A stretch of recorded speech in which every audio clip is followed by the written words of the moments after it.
जब उसका पैर कटा तब बाबाजी बना है, उससे पहले क्रिमिनल था साला वो। और धमकी देते देते परेशान कर दिया मेरे भाई को, मार भी दिया। पैर उसका इसी से कटा है, पैर दूसरा आदमी कटा है चोरी करने में, जब भैंस खोल करके दूसरा का जा रहा था उस टाइम काटा है उसका पैर।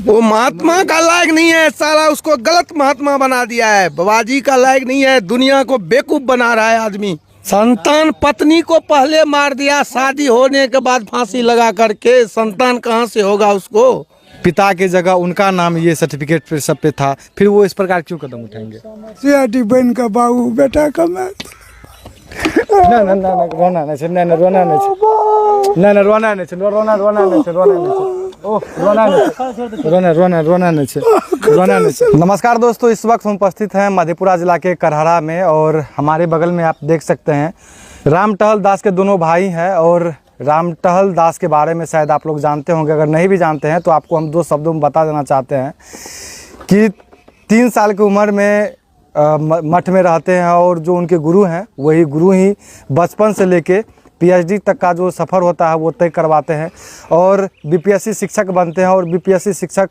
बनते ही उनका शादी होता है और ठीक 1 साल बाद आज इस दुनिया में जो राम टहल दास थे वो आज इस दुनिया में नहीं है। और बहुत बड़े कथावाचक थे और कहीं न कहीं लोकल क्षेत्र में ही नहीं बल्कि देश विदेश में भी जाके अपना कथावाचन करते थे। दुख की बात यही है कि आज इस दुनिया में नहीं है और उनका दाह संस्कार कर दिया गया है। चलिए भाई हैं, उनसे बातचीत करने का हम प्रयास करेंगे, क्या कुछ कहना चाहते हैं, कैसे ये हादसा हो गया कि आज राम टहल दास इस दुनिया में नहीं है। क्या नाम है आपका? बेचन यादव।